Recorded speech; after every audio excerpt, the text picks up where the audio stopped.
Hi, here's a little bit of information about how my therapeutic spiritual counseling works. In my practice, in our sessions, we take up whatever comes to mind. Whatever your mind is presenting, what we call your spiritual compass, whatever that's directing us towards, that's going to be the most relevant material, the most relevant feelings, the most relevant issues, attitudes, and ways of being that are affecting you most pervasively and most immediately. So that's where the relevance is.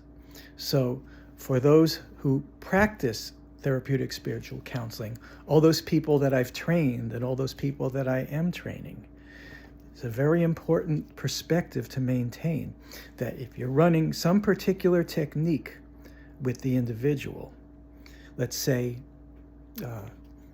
harmony restoration technique, helping to make a relationship as wonderful as it could be or as it once was, then in running the questions that come up in this and the thoughts and feelings that come up in this, different things can come up.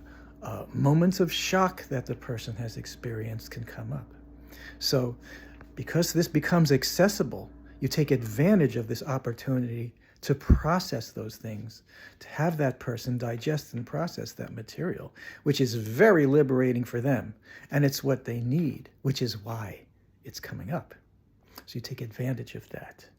The perspective is not that you are having to frequently or constantly drop what you're in the middle of to pick up a different technique, in which case you'll go back and complete where you were on the other one after completing where the trail is taken to you first.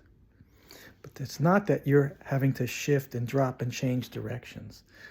The perspective is your client, your participant, their spiritual compass is flowing in a certain direction, and you are simply staying the course and staying with them and staying with their mind, what they are presenting. And that is what's going to help a person to get up and all the way out of anything and everything that's troubling them, that's holding them back, that's imposing certain feelings and attitudes on them. That's what's going to change lives, and that's what does change lives. I know that having previously been trained and practiced in Scientology years ago, that in that practice, if the person goes off the trail, comes up with something, is not staying with the material, something happens, they have what's called repair lists, and they have what's called training routines that the person conducting the session is trained in to circle the person back to the process at hand, rather than let them stray. And that is so wrong, okay?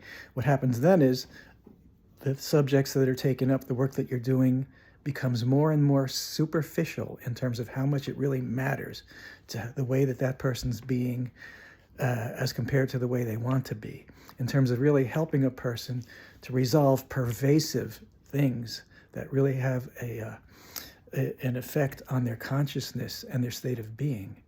You've got to stay in the flow of what the person's mind is presenting.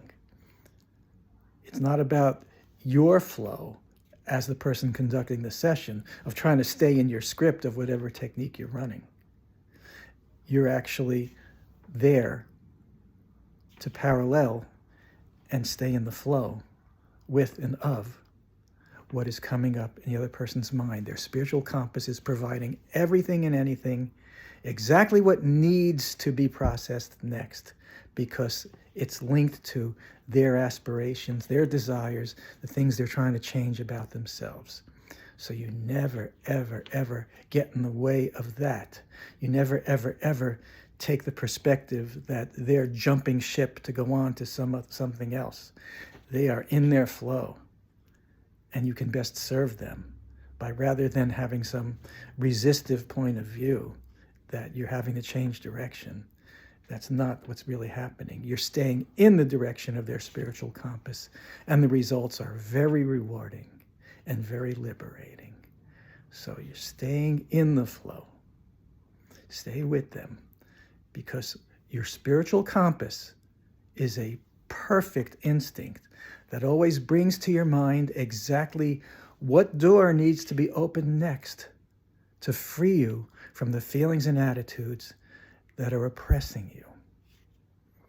So if you're a person receiving the sessions, then if they're being done to your benefit as well as they could be, then whoever's conducting the session is allowing you to take up and helping you through what your mind is presenting, not trying to bring you back to their question or their script.